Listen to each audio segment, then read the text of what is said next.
நடிகை லட்சுமி அவர்கள் நடித்த முக்கியமான தமிழ் திரைப்படங்கள். இவர் 1968ல ஜீவனாம்சம், கன்னிப்பெண், காவல் தெய்வம், அன்னையும் பிதாவும், 1969ல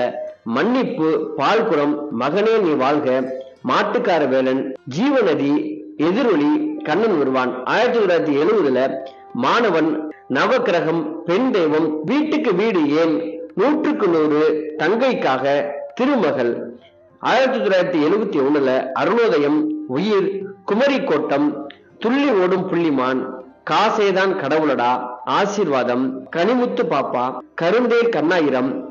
திக்கு தெரியாத காட்டில், புகுந்த வீடு, பிள்ளையோ பிள்ளை, அகத்தியர், பொன்மகள் வந்தால், இதய வீணை, நவாப் நாற்காலி, ராணி யார் குழந்தை, சங்கே முழங்கு, ராஜராஜ சோழன், காரைக்கால் அம்மையார், அரங்கேற்றம், திருமலை தெய்வம், பிரார்த்தனை, தலைப்பிரசவம், தேடி வந்த லட்சுமி,